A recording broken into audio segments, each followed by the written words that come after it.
All right, well, hello and welcome. I'm the Kodiak Broncos Podcast, and today I'm here to talk about JK Dobbins. But before you do the film review, which is why you clicked on this video, I just want to say a couple things. First of all, you may be wondering, why am I wearing sunglasses? Well, first of all, I am a little dizzy, and I did not want to stare directly at my computer screen, and I don't have blue light glasses with me right now.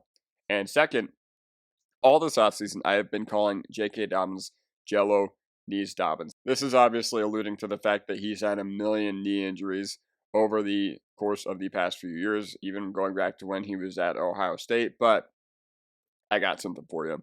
So J.K. Dobbins could literally be Jello Knees Dobbins if we can, figure out a way to get this new technology into his knee. This is actually from the UK. So British scientists came up with this, regenerative jelly that you can just put in someone's knee and it like regrows the joints or whatever. I think it's more for osteoarthritis more than anything else because that's what the article ended up mentioning. But I could see this if being a beneficiary in his recoveries for all the knee ailments that he's had over the past few years. And a lot of people are not very excited about J.K. Dobbins, and to that I'm just like, how? Because he had the fifth highest explosive run rate in the NFL amongst running backs with at least 150 carries on the season.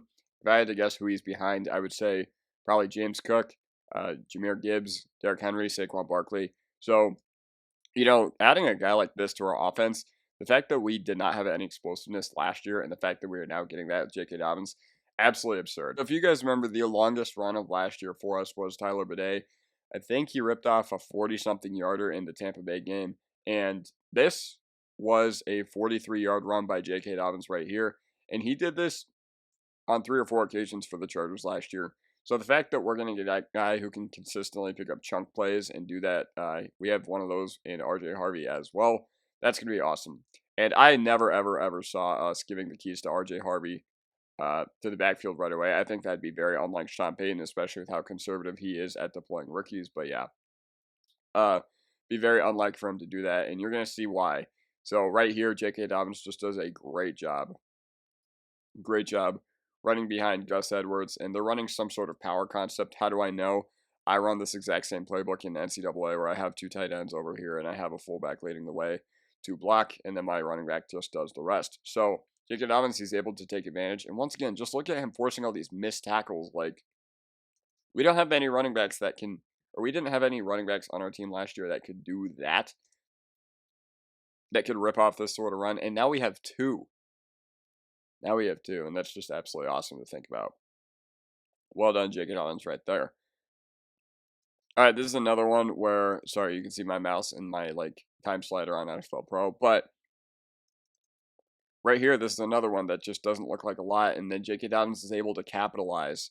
My biggest complaint about last year was the Broncos run blocking win rate was the first highest in the NFL.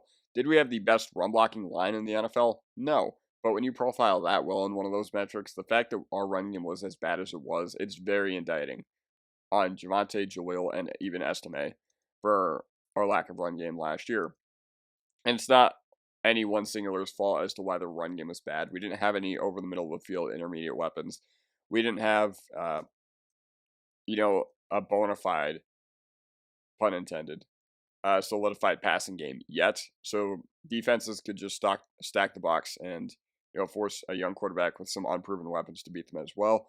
But overall, I think we're going to have to get defenses to play much more honest against us next year, and J.K. Dobbins adds that element to our offense. So we've already touched on the explosiveness, but my favorite thing about watching J.K. Dobbins last year was how good he was in the short yardage game.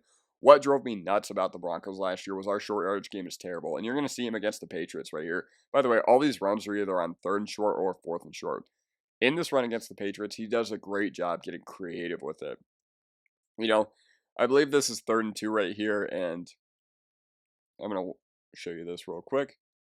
So once again, it looks like he has nowhere to go. It looks like everything is basically clogged up. But you watch this, and then he's going to be pursued by Jelani Tavai. Shout out to all my Patriots friends who do not like him in particular. Whoops, I went way too far ahead.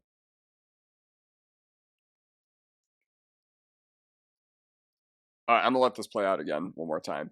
So JK Dobbins, just so creative. And once again, all these runs were clips that were on third and short or fourth and short. So, yeah, just the fact that we have a guy who can actually be dynamic east-west now, unlike what we had last year, and be creative at picking up these chunk plays when we really need it. It's absolutely fantastic. This is another one where he gets pitched the ball from Justin Herbert, and he just does a great job of taking what the defense gives him. Once again, Chargers did a great job playing Jim Harbaugh football, where they literally try to run you over, out physical you. And JK Dobbins was the team's lead back last season, but once again, this is just so good.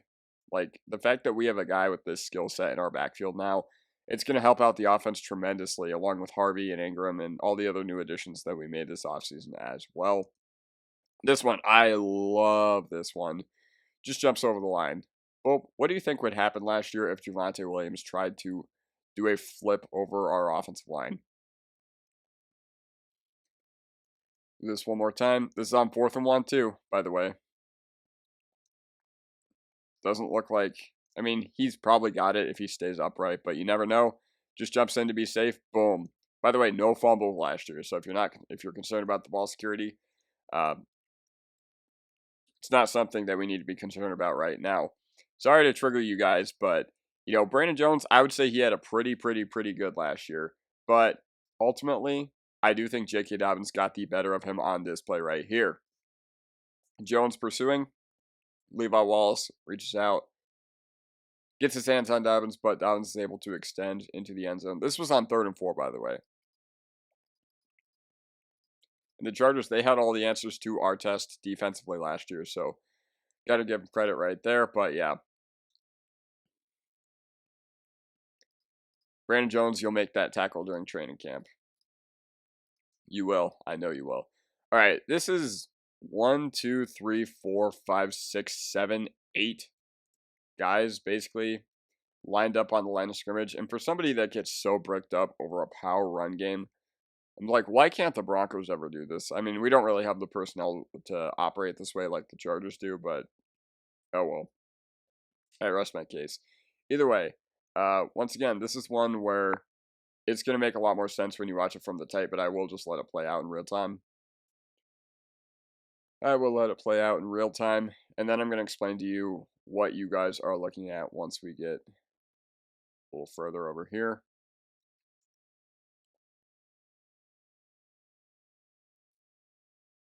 All right.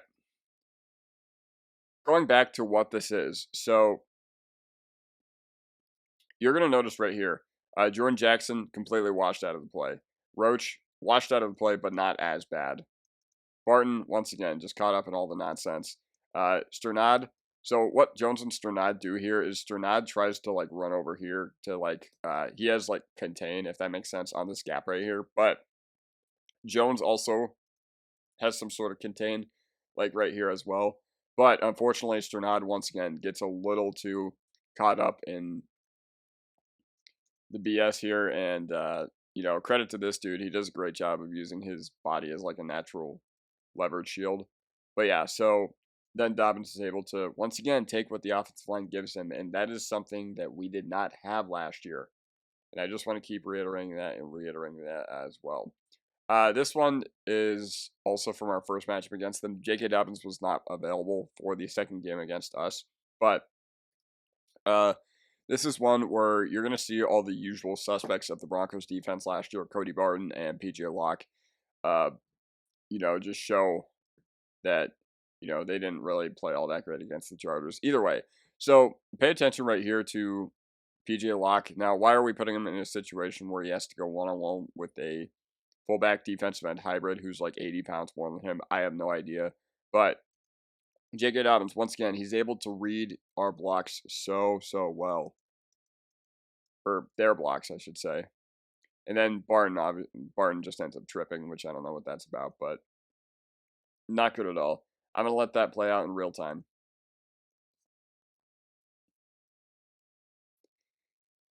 We just didn't have this last year, man. And once again, we have this now with Harvey and J.K. Dobbins, and I'm just really excited for it. Yep. Now I'm just going to show you a couple more runs where he just springs free and does a great job of, getting skinny and all that. Once again, JK Dobbins, welcome to the Denver Broncos. I am very, very happy to have you here. I'm pretty sure I can speak for all Broncos country when I say that I'm very, very excited to see you put on the orange and blue. And yeah, I had said all offseason that J.K. Dobbins was my number one or number two running back free agent target. Najee Harris was my number one, who was not available for us, obviously at this point in the offseason. But I'm very, very happy with J.K. Dobbins. I did not want the Nick Chubbs of the world. I did not want the Jamal Williams of the world. So yeah, that basically does for me. Let me know what you guys think in the comment section down below, and I'll see you guys next time. Peace.